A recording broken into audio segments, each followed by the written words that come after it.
"I'll never know a man's embrace," cried the native girl, and the lonely cowboy called her into his cabin. The gunshot echoed through Devil's Canyon like thunder trapped between stone walls. Blood dripped steadily onto the wooden floor of the cabin, each drop marking time in a place where time had seemingly stopped.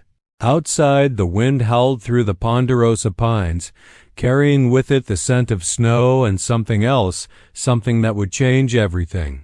3 days earlier, the same wind had carried different sounds across the high desert of Montana Territory. The cattle drive from the Broken Arrow Ranch was winding down through the narrow passes, dust clouds marking their progress like smoke signals against the amber sky. Thomas McKinnon rode point, his weathered hands steady on the reins despite the exhaustion that had settled into his bones after 6 weeks on the trail. At 30 years old, Thomas had already lived more lives than most men twice his age. The war had taken his youth, the frontier had hardened what remained, and the endless succession of cattle drives had worn grooves in his soul as deep as the wagon ruts that scarred the prairie. His blue eyes, once bright with the optimism of a Tennessee farm boy, now held the careful wariness of a man who had learned that survival often depended on what you noticed in the shadows. The canyon ahead narrowed to barely 50 yards across, its red sandstone walls rising like cathedral spires toward a sky that promised rain. Thomas raised his hand, signaling the riders behind him to slow the herd. Something about the silence ahead felt wrong. In 15 years of driving cattle through every kind of country from Texas to Canada, he had developed an instinct for trouble that had kept him alive when lesser men had found unmarked graves. The first arrow struck the lead steer between the shoulder blades, sending the animal stumbling forward with a bellow that shattered the afternoon quiet. The second arrow whistled past Thomas's ear close enough that he felt the fletching brush his skin. By the time the third arrow found its mark in another steer, Thomas was already diving from his saddle, Winchester rifle sliding smoothly from its scabbard as he rolled behind a fallen log. The attack came from 3 sides simultaneously, a coordinated assault that spoke of planning and desperation in equal measure. War cries echoed off the canyon walls as painted warriors emerged from concealment among the rocks, their ponies sure-footed on terrain that would have challenged a mountain goat. Thomas counted at least a dozen attackers, maybe more, their faces streaked with ochre and vermilion in patterns he did not recognize. Behind him, the other cowboys were fighting for their lives.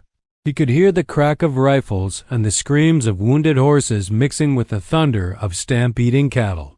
The herd, spooked by the arrows and the smell of blood, had scattered in every direction, their hoofbeats creating a drumbeat of chaos that seemed to shake the very foundations of the canyon. Thomas fired methodically, each shot carefully aimed despite the adrenaline coursing through his veins. A warrior on a paint pony tumbled from his mount, clutching his shoulder. Another ducked behind a boulder as Thomas's bullet chipped stone inches from his head. The rifle grew hot in his hands as he worked the lever action, brass cartridge cases glinting in the dust around his position. The battle lasted perhaps 20 minutes, though it felt like hours. When the last war cry faded into echoes, 7 cowboys lay dead or dying among the scattered remains of what had once been a proud herd. The survivors, Thomas among them, found themselves alone in a canyon that had become a graveyard, surrounded by the corpses of cattle and horses under a sky that had finally opened to release the promised rain. As the droplets began to fall, washing the dust from the air and the blood from the stones, Thomas noticed movement among the rocks where the attackers had made their stand. A figure emerged slowly, hands raised but not in surrender. It was a young woman, her buckskin dress torn and stained, her long black hair hanging loose around her shoulders. She walked with the careful dignity of someone who knew that death might be only a heartbeat away. She was perhaps 20 years old, with features that spoke of mixed heritage, the high cheekbones and dark eyes of the Plains tribes, but something else as well, something that gave her face an almost ethereal quality in the rain-washed light. Her skin bore the golden hue of someone who had spent her life under the open sky. and when she moved, there was a grace to her movements that reminded Thomas of deer he had seen drinking at mountain streams. The remaining cowboys raised their rifles, but Thomas held up his hand. Something in the woman's posture, in the way she held her head, suggested that she was not part of the war party that had attacked them. She approached slowly, her moccasin-clad feet making no sound on the wet stone, until she stood perhaps 10 yards away from where Thomas crouched behind his log. When she spoke, her voice carried clearly despite the rain, her English accented but precise, each word carefully chosen and delivered with a formality that suggested education or at least careful instruction. "The men who attacked you are dead or fled. I am Ayanna of the Crow, and I had no part in their war." Thomas rose slowly, keeping his rifle at the ready but not directly aimed at her. The other survivors, only 3 remained of the original 12, maintained their positions, their weapons trained on the woman who stood before them like an apparition conjured from the storm. "Why should we believe you?" called out Charlie Brennan, the youngest of the surviving cowboys, his voice cracking with the strain of what he had just witnessed. Blood seeped from a gash on his forehead where a ricocheting bullet had creased his skull. Ayanna turned her gaze to Charlie, and Thomas saw something in her dark eyes that he recognized, the look of someone who had seen too much death, too much sorrow, to be surprised by suspicion or hatred. "Because I could have killed you all while you fought the Lakota war party. Because I remain here speaking words of peace when I could have fled into the mountains. Because I choose to trust that not all white men are like those who destroyed my village." The words hung in the air between them, heavy with implications that Thomas did not yet fully understand. He studied her face, looking for signs of deception, but found only a weariness that seemed far too old for someone so young. "What happened to your village?" Ayanna's expression did not change, but Thomas saw her hands clench slightly at her sides, the only outward sign of the pain his question had caused. 3 days ago, soldiers came in the night. They said we were harboring hostiles, that we had stolen cattle and horses from white settlements. We had done none of these things. We were peaceful people, trying to live according to the old ways while accepting the new reality that had been forced upon us. She paused, her gaze turning toward the canyon walls where shadows were beginning to gather as the afternoon light faded. They burned everything. The lodges, the winter food stores, even the sacred items that had been passed down from our grandfathers. Those who could not run fast enough were shot down like animals. I escaped only because I was gathering herbs in the high meadows when the attack began. Thomas felt something cold settle in his stomach that had nothing to do with the rain soaking through his shirt. He had heard similar stories before. Tales of army units or territorial militias attacking peaceful Indian camps based on rumors or the desire for revenge against any native people they could find. The practice had become disturbingly common as tensions escalated across the frontier. "The Lakota warriors who attacked you today," Ayanna continued, "they found me yesterday as I wandered in the mountains. They said they would avenge my people by killing every white man they could find. I told them that revenge would only bring more death, more suffering, but they would not listen. So why didn't you go with them when they fled?" This question came from Jake Morrison, a grizzled veteran of a dozen cattle drives who had been working the frontier since before the war. Ayanna looked directly at Thomas as she answered, though her words were meant for all of them. "Because I am tired of death. Because I have seen what hatred does to the human heart, how it poisons everything it touches. Because somewhere in this world there must be people who choose a different path." The rain was falling harder now, turning the dust to mud and creating small rivulets that ran between the scattered bodies of cattle and men. Thomas knew they needed to make a decision quickly. Night was coming, and the canyon would be no place for the living once darkness fell. "We need shelter," he said, as much to himself as to the others. "There's a line shack about 2 miles up the canyon. We can hole up there until morning, figure out what to do with what's left of the herd." The other survivors nodded their agreement. They had little choice in the matter. The nearest town was 3 days hard riding through country that was proving to be far more dangerous than any of them had anticipated. As they gathered what supplies they could salvage from the wreckage of the cattle drive, Thomas found himself watching Ayanna from the corner of his eye. She moved among the debris with the same careful grace he had noticed earlier, her hands gentle as she closed the eyes of the dead cowboys and arranged their bodies with a dignity that spoke of respect for life even in the presence of violent death. When Charlie Brennan collapsed from blood loss and exhaustion, it was Ayanna who reached him first, her hands skilled as she examined his wound and began tearing strips from her own clothing to create bandages. She worked in silence, her movements efficient and sure, betraying a knowledge of healing that went beyond simple frontier medicine. "Where did you learn to tend wounds like that?" Thomas asked as she secured the makeshift bandage around Charlie's head. "My grandmother was a medicine woman. She taught me the ways of healing before the soldiers came to take the children to the boarding schools. I was one of the few who was allowed to stay because my father was a white trader who had married into the tribe." This explained the mixed heritage Thomas had noticed in her features, and perhaps the precise English as well. Children of mixed blood often served as bridges between the two worlds, though that role frequently brought more sorrow than advantage. The line shack they sought proved to be little more than 4 walls and a roof, built to provide temporary shelter for cowboys tending cattle in the high country. It sat on a small rise overlooking the canyon, its weathered logs gray with age and exposure. A stone chimney promised warmth, though the interior would be cramped with 4 people sharing a space meant for 1 or 2 at most. As they approached the cabin in the gathering dusk, Thomas noticed fresh horse tracks in the mud around the building. Someone had been here recently, perhaps within the last day or 2. His hand moved instinctively to his rifle as he signaled for the others to approach with caution. The door stood slightly ajar, moving gently in the wind that swept up from the canyon floor. Thomas dismounted and moved forward on foot, his boots making small sucking sounds in the mud as he approached the entrance.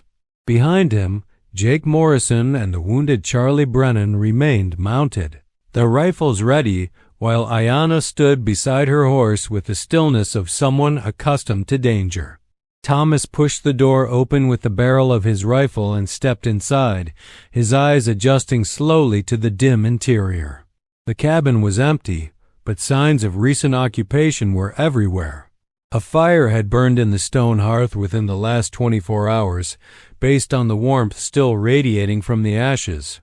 Food supplies were stacked neatly on shelves built into the walls, more provisions than any cowboy would normally cache in a remote line shack. On the rough-hewn table in the center of the room lay a piece of paper, its edges weighted down with stones to prevent it from blowing away. Thomas approached it cautiously, his rifle still at the ready, and bent to examine the writing scrawled across its surface in what appeared to be charcoal. The message was brief and unsigned. "Gone to town for supplies, back in 3 days. Help yourself to food and shelter. J.W." Thomas felt some of the tension leave his shoulders. Whoever J.W. might be, he was apparently a man who understood frontier hospitality. In country like this, the unwritten law was that any traveler in need could find shelter and sustenance in an empty cabin, with the understanding that he would replace what he used when circumstances permitted. "It's clear," Thomas called to the others. "Someone's been using it, but they're gone to town." As the survivors filed into the cabin, Ayanna moved with them but remained apart, positioning herself near the door as if ready to flee at the first sign of hostility. Thomas noticed her wariness and understood it. Trust was a luxury that few could afford on the frontier, and for someone in her position, a Samne, Native American woman alone among white men in a land where her people were viewed with suspicion or outright hatred, caution was not just prudent but essential for survival. Jake Morrison immediately began building a fire from the kindling stacked beside the hearth, his movements economical and sure. Charlie Brennan slumped into the cabin's single chair, his face pale from blood loss and exhaustion. Thomas busied himself checking the food supplies and examining the cabin's defenses, while Ayanna stood silently by the door, her dark eyes taking in every detail of their temporary refuge. The cabin was perhaps 12 feet square, with a single window facing east toward the canyon mouth. The walls were constructed of pine logs chinked with mud and moss, providing reasonable protection against both weather and bullets. A ladder in one corner led to a small loft where bedrolls and additional supplies were stored. It was cramped quarters for 4 people, but it was shelter, and in their current circumstances, that was more valuable than comfort. As the fire began to catch and spread warmth throughout the small space, Thomas noticed that Ayanna had begun to relax slightly, though she remained alert and ready to move. The golden light from the flames played across her features, highlighting the elegant bone structure that spoke of her mixed heritage and the intelligence that showed clearly in her dark eyes. "You don't have to stand by the door," Thomas said quietly, his voice pitched low enough that the other men would not hear. "No one here means you harm." Ayanna turned to look at him directly, and for a moment Thomas felt as if she were seeing straight through to his soul, weighing and measuring something that he himself did not fully understand. "I have learned that a man's intentions can change quickly when circumstances shift. What seems like kindness in the light of day can become something else entirely when darkness falls and fear takes hold." There was no accusation in her voice, merely the statement of someone who had learned hard lessons about human nature, and the thin veneer of civilization that covered the more primitive instincts that lurked beneath the surface. Thomas nodded, understanding more than she might have expected. He had seen good men do terrible things when pushed beyond their limits, had watched fear and desperation transform decent people into something unrecognizable. The frontier had a way of stripping away pretense and revealing what lay beneath, and not all of those revelations were pleasant. "I won't let anyone hurt you," he said, and was surprised by the conviction in his own voice. Ayanna studied his face for a long moment, her expression unreadable in the flickering firelight. When she finally spoke, her voice carried a note of something that might have been hope, though tempered by the caution of someone who had been disappointed too many times. "Why would you make such a promise to someone you barely know? Someone whose people are considered your enemies?" Thomas considered the question, surprised to find that he did not have a ready answer. Something about this woman, about the dignity with which she had approached them in the canyon despite the obvious danger, about the gentleness she had shown in tending to Charlie's wounds, had touched something in him that he had thought long dead. "Maybe because I'm tired of being afraid all the time. Tired of looking at every stranger as a potential enemy. Maybe because I've seen enough killing for one lifetime." As if summoned by his words, the wind outside picked up, howling through the pines and rattling the cabin's single window in its frame. The sound seemed to carry with it the voices of all those who had died in the canyon that afternoon, a reminder that violence was never far away in this hard country, and that survival often depended on choices made in moments when clear thinking was a luxury few could afford. The night was going to be long, and Thomas had the feeling that before it was over, all of them would be tested in ways they could not yet imagine. In the flickering light of the fire, surrounded by the sounds of wind and rain, 4 people who had been strangers that morning prepared to face whatever darkness might bring, bound together by circumstance and the fragile hope that somewhere in the wilderness of the human heart, there might still be room for trust. Jake Morrison broke the silence that had settled over the cabin like a heavy blanket. His weathered face, mapped with lines earned through decades of hard living, showed the strain of the day's events as he spoke. "We need to talk about what happens come morning. 3 of us against whatever's left of that war party ain't good odds if they decide to come back." Charlie Brennan shifted uncomfortably in his chair, the makeshift bandage around his head already showing fresh spots of blood. The young cowboy had been riding cattle drives for only 2 years, and the violence of the afternoon had shaken him more deeply than he wanted to admit. "Maybe they're long gone by now. Maybe they got what they came for. They didn't come for cattle," Ayanna said quietly from her position near the door. Her voice carried the certainty of someone who understood the motivations that drove men to violence. They came for blood. White blood. Any white blood would do.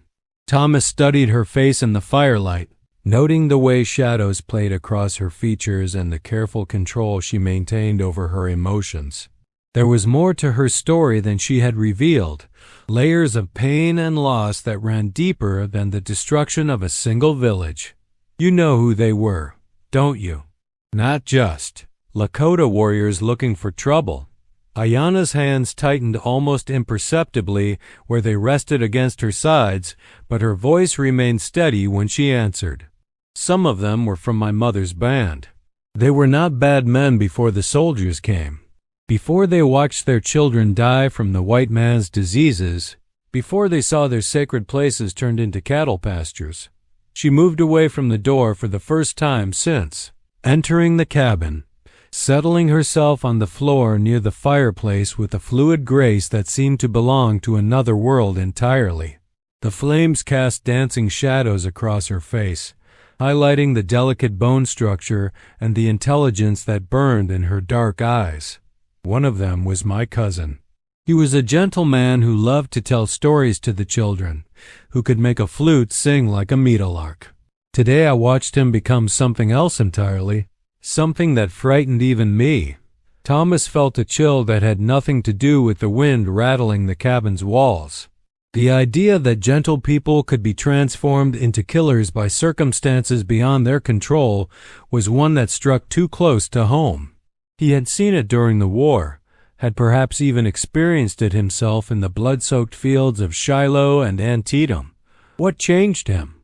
Ayanna stared into the fire for a long moment before answering, her voice so quiet that the men had to lean forward to hear her over the sound of wind and rain. He had a daughter. She was perhaps 7 years old, with her mother's laugh and her father's gentle spirit. When the soldiers came to our village, she tried to hide beneath her grandmother's blankets. They found her anyway. The silence that followed was heavy with understanding. On the frontier, the line between civilization and savagery was often thinner than most people wanted to believe, and good men on both sides had been pushed across that line by grief and rage and the kind of loss that carved holes in the human soul. Jake Morrison cleared his throat roughly and turned his attention to the food supplies stacked against the cabin's walls. His movements were deliberately loud, as if he were trying to chase away ghosts with the simple act of preparing a meal. Well, sitting here talking ain't gonna change what's already done. We got beans and hardtack, and this coffee if anybody wants it. The practical matter of eating gave them all something to focus on besides the weight of the day's events. Thomas found himself watching Ayanna as Jake prepared the simple meal, noting the way she moved with unconscious grace even in the cramped confines of the cabin. There was something about her presence that seemed to change the very air around her, as if she carried with her an aura of dignity and strength that remained unbroken despite everything she had endured.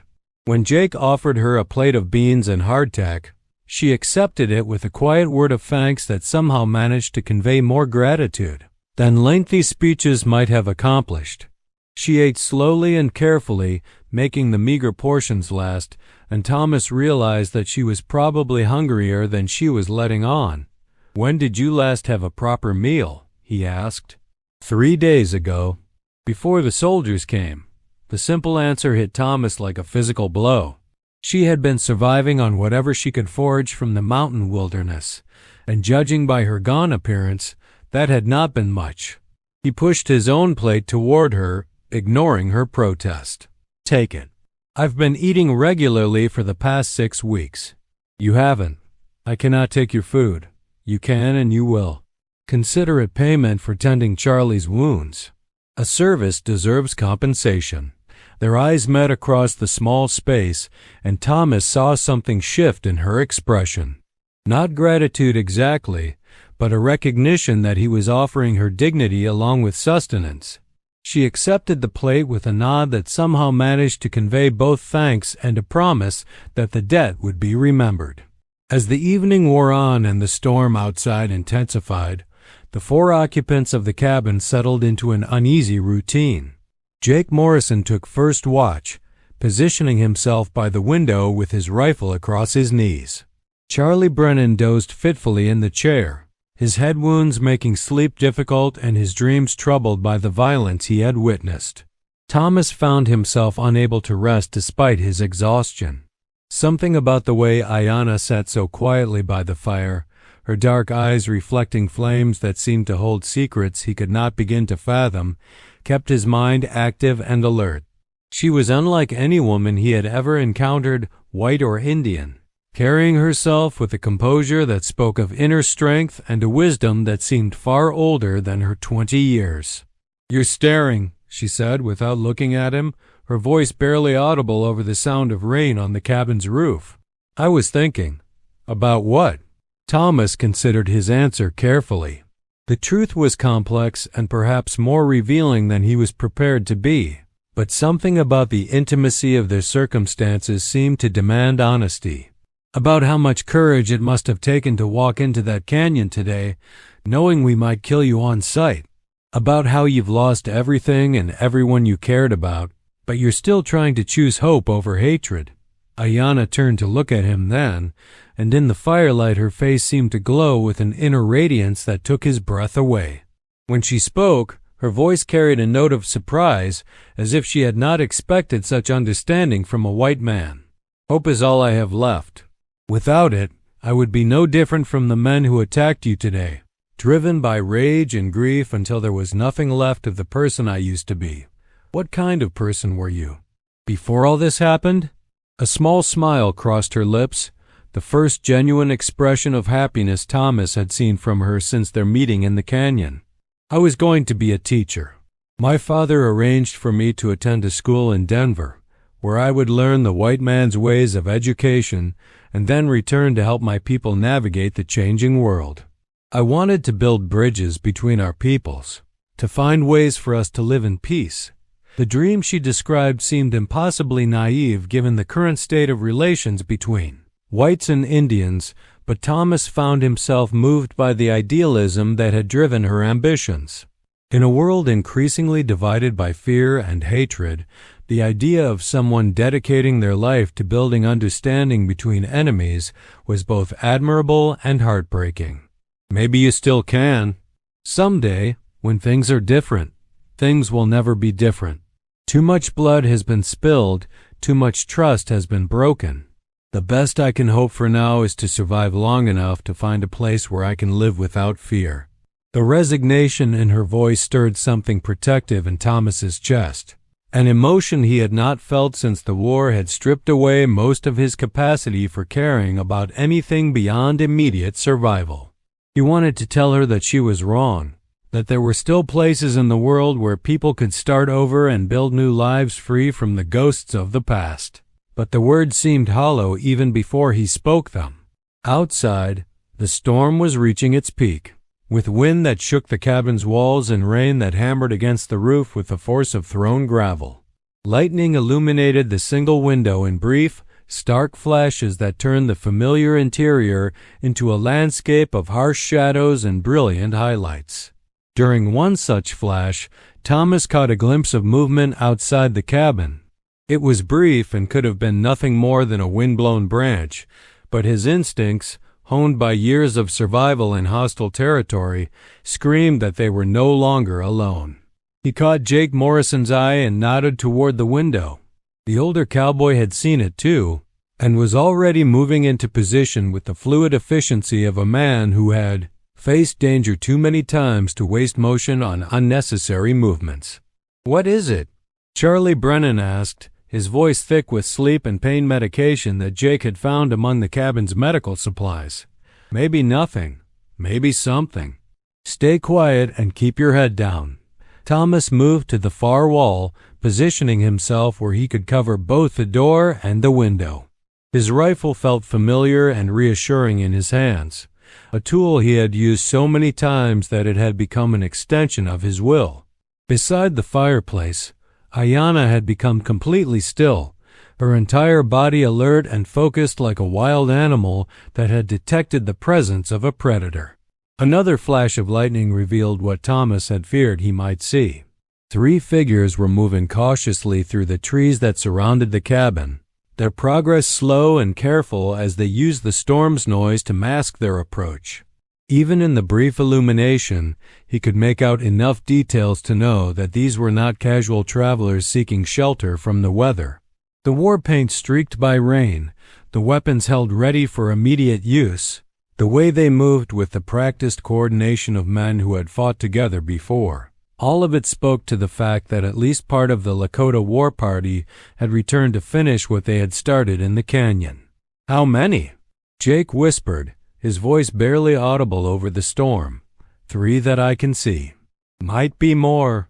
Thomas felt his pulse quicken as the familiar cold focus of combat settled over his mind. This was different from the chaos of the canyon fight, where surprise and confusion had ruled the battlefield.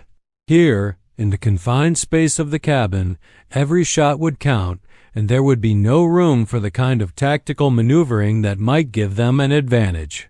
Ayanna rose smoothly from her position by the fire and moved toward the ladder that led to the cabin's small loft. Her movements were silent and purposeful, and Thomas realized that she was positioning herself where she might have a chance to escape if the cabin was overrun. "Wait," he said quietly. She paused, looking back at him with dark eyes that reflected the firelight like pools of still water. "They're here for me as much as for you. If I surrender myself to them, they might let the rest of you live. Like hell they will." Jake Morrison growled from his position by the window. Those boys didn't come all this way in a storm just to have a conversation. Thomas knew that Jake was right, but he also understood the logic behind Ayanna's offer. She was trying to save their lives by sacrificing her own, an act of courage that only made him more determined to protect her. "Nobody's surrendering to anybody," he said firmly. "We face this together, or not at all." The first arrow struck the cabin's door with enough force to sink its iron point deep into the seasoned wood. The message was clear. The warriors outside wanted them to know that they were surrounded and that there would be no escape. A voice called out from the darkness, speaking in the Lakota language with words that Thomas could not understand, but whose tone conveyed unmistakable menace. Ayanna's face went pale as she listened, and when the voice fell silent, she translated in a whisper. "He says they know the white killer is inside. They know the Crow woman who betrayed her own people is inside. They will burn the cabin with all of us in it unless we come out to face them like warriors instead of hiding like rabbits." Thomas felt his jaw clench with anger at the casual cruelty of the ultimatum. These men were not interested in honor or fair fighting. They wanted blood and suffering, and they were prepared to use fire as a weapon to ensure they got both. "Tell them we're not coming out," he said. "Tell them if they want us, they can come in and get us." Ayanna shook her head, her expression troubled. "That will only make them angry. Angry men make poor decisions, and poor decisions lead to more death. They're already angry, and they've already decided to kill us. At least this way we have a chance." Before Ayanna could respond, the sound of footsteps on the cabin's roof announced that the warriors had grown tired of negotiations. They were moving into position for a direct assault, using the storm and the darkness as cover for their approach. Thomas aimed his rifle at the ceiling, tracking the sounds of movement above their heads. Beside him, Jake Morrison had taken a similar position, while Charlie Brennan struggled to his feet despite his wounds, determined to contribute to their defense even if his injuries limited his effectiveness. The attack, when it came, was swift and coordinated. One warrior dropped through the cabin's small chimney, landing in the fireplace in a shower of sparks and ashes. Another came through the window in a crash of broken glass and splintered wood. The third kicked in the door with enough force to tear it from its hinges. The cabin erupted in violence that was both sudden and inevitable. Thomas's rifle boomed, sending the warrior who had come through the chimney spinning backward into the stone hearth. Jake Morrison's shot took the man at the window in the chest, dropping him to the floor in a spreading pool of blood. The warrior at the door proved to be the most dangerous of the three. He moved with the fluid grace of a natural fighter, his tomahawk glinting in the firelight as he launched himself at Charlie Brennan. The young cowboy, weakened by his wounds and slowed by his injuries, barely managed to get his rifle up in time to block the descending blade. Thomas swung his rifle around, trying to get a clear shot, but the two men were too close together for him to risk firing. Instead, he reversed his grip on the weapon and drove the brass butt plate into the warrior's ribs with enough force to crack bone. The man staggered but did not fall, whirling to face this new threat with eyes that burned with hatred and pain. His tomahawk whistled through the air, missing Thomas's head by inches and embedding itself in the cabin's wall with a solid thunk. As the warrior struggled to free his weapon, Thomas drove his knee into the man's solar plexus, doubling him over with a gasp of expelled air.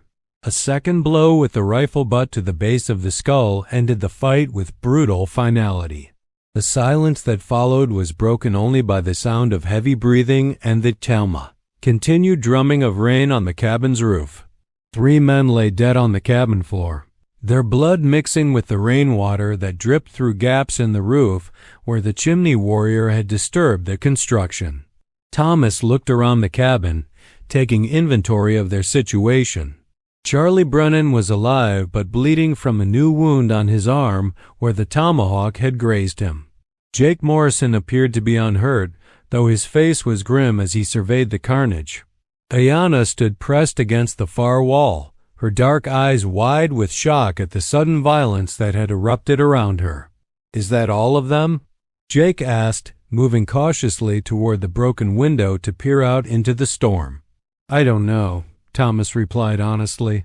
"There might be more." As if summoned by his words, the sound of horses moving through the trees around the cabin announced that their ordeal was far from over. Whoever else had been part of the war party was still out there, and the deaths of their companions would only make them more determined to exact revenge. Ayanna moved away from the wall, stepping carefully around the bodies as she made her way to where Thomas stood reloading his rifle. When she spoke, her voice was steady despite the trauma of what she had just witnessed. "There were 8 in the war party when they found me. 3 are dead here. That leaves 5, Thomas nodded grimly. 5 warriors against 3 wounded cowboys and a woman was not odds he would have chosen, but it was the hand they had been dealt. He checked his ammunition and found that he had perhaps a dozen cartridges remaining, enough for a short fight, but not enough for a prolonged siege. The next few hours would test them all in ways they could not imagine, and Thomas had the growing certainty that not all of them would see the dawn.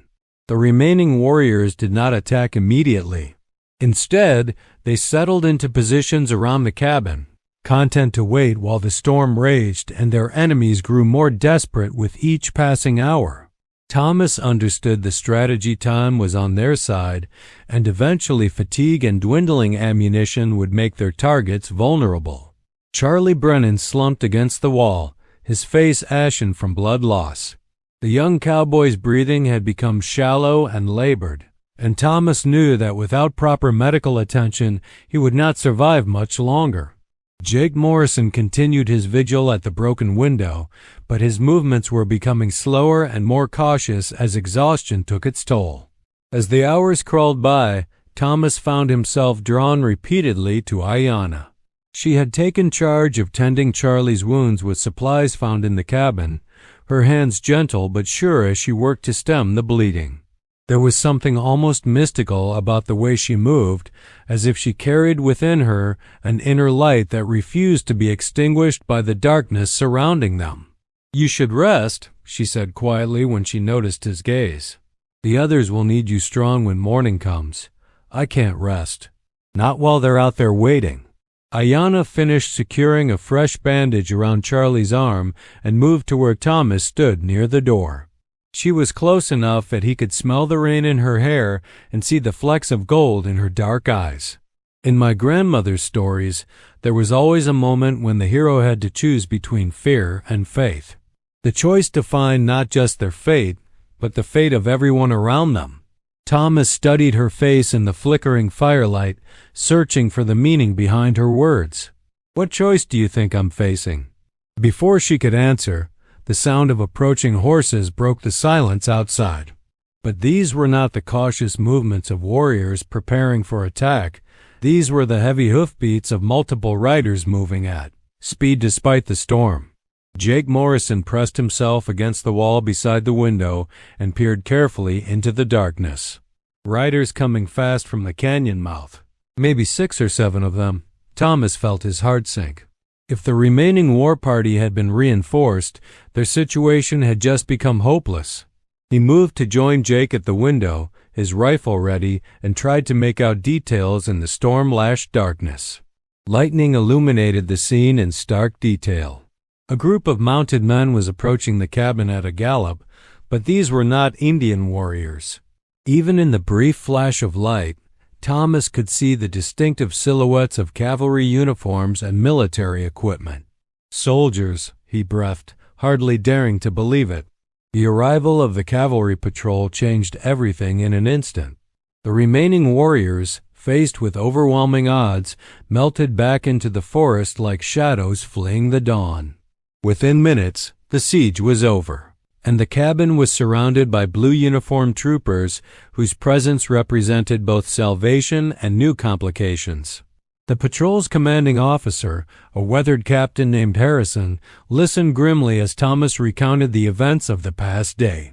His expression grew darker when Thomas mentioned Ayana's presence and the destruction of her village by soldiers. "We've been tracking that war party for 3 days," Harrison said. "They hit a supply wagon yesterday morning and killed 4 teamsters. When we lost their trail in the storm, we decided to check all the line shacks in the area." Thomas watched Harrison's face carefully as he spoke, noting the way the officer's eyes kept drifting toward Ayana.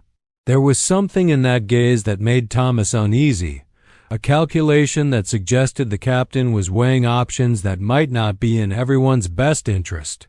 "The woman," Harrison said finally. "She was with the war party?" "No.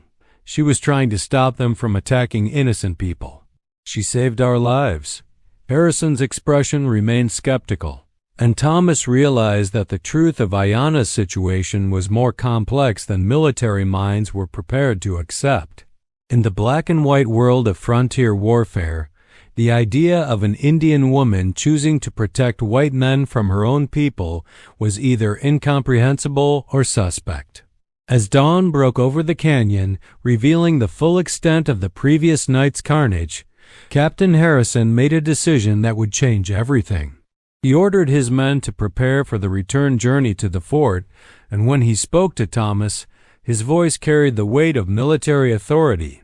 "We'll escort you and your men back to town. The woman comes with us for questioning." "Questioning about what?" "She's done nothing wrong. She was present during an attack on United States citizens. She admits to knowing members of the hostile war party. That makes her a material witness at minimum, possibly an accomplice." Thomas felt anger rise in his chest like a physical heat. After everything Ayana had done, after the courage she had shown and the lives she had helped save, she was being treated like a criminal simply because of her heritage. "I won't let you take her." The words were out of his mouth before he fully realized he had spoken them. The clearing around the cabin fell silent as soldiers and cowboys alike turned to stare at him. Captain Harrison's face hardened with the expression of a man who was not accustomed to having his authority challenged. "You won't let me?" "Mister, I think you're forgetting who has jurisdiction here." Thomas felt the weight of every eye upon him, but his gaze was fixed on Ayana. She stood apart from the group, her dignity intact despite everything she had endured. And in that moment he realized that he would rather die than see her dragged away to face the kind of justice that frontier military courts dispense to Indians. "She's under my protection." "Your protection means nothing here, cowboy. She's coming with us, and that's final." What happened next would be talked about in saloons and around campfires for years to come. Thomas McKinnon, a man who had survived the war and a dozen cattle drives through hostile territory, stepped between the United States Army and a Crow woman who had lost everything, and declared that she would not be taken against her will. The standoff lasted only seconds, but in those moments everything changed. Jake Morrison and Charlie Brennan, despite his wounds, moved to flank Thomas, their own weapons ready. Several of the soldiers hesitated, unwilling to fire on men who had just survived an Indian attack, while others raised their rifles in response to the perceived threat. It was Ayanna who broke the deadlock. She stepped forward with the same calm dignity she had shown throughout their ordeal, her voice clear and strong as she addressed Captain Harrison directly. "I will come with you willingly, but not as a prisoner. I claim the right to speak for myself, and I demand that these men be allowed to continue their journey without interference." Harrison studied her face for a long moment, perhaps surprised by her command of English and the intelligence that showed clearly in her dark eyes. When he spoke, his voice had lost some of its harsh authority. "You would do that? Come willingly to spare them trouble?" "I would. But I ask for one thing in return." "What?" Ayanna turned to look at Thomas, and in her eyes he saw something that took his breath away.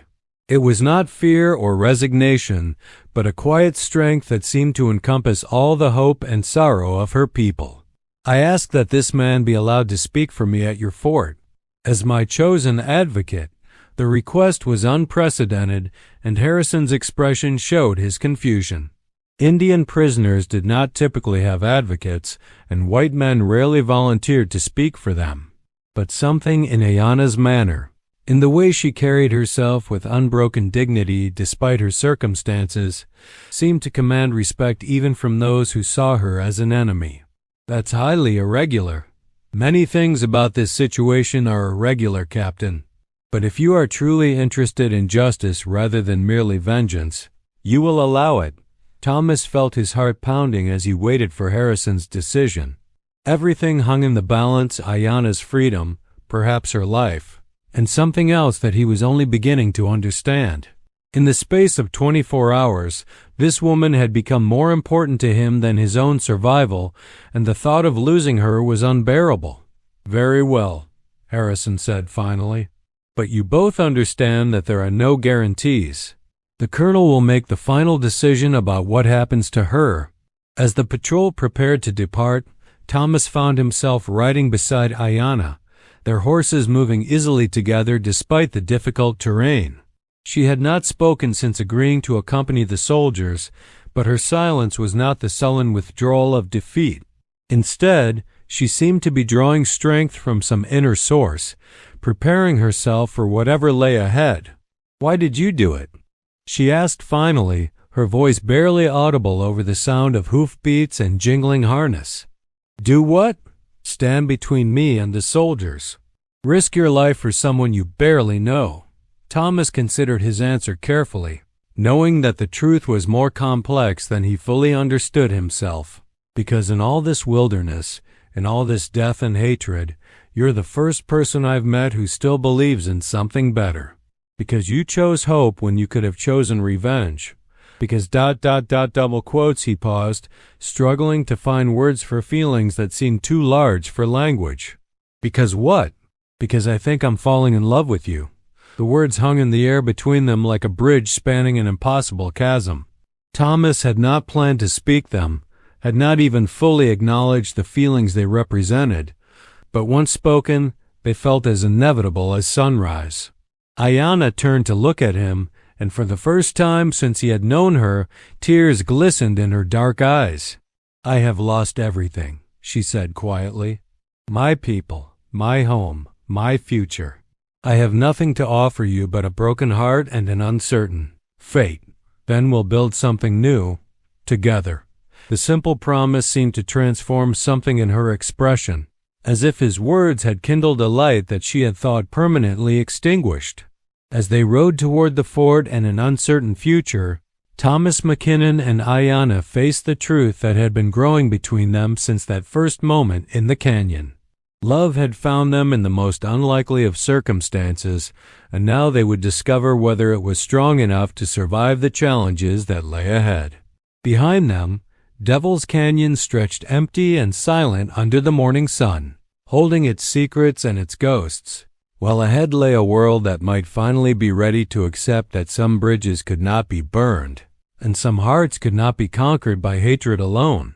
The frontier had tested them both and found them worthy of something greater than survival.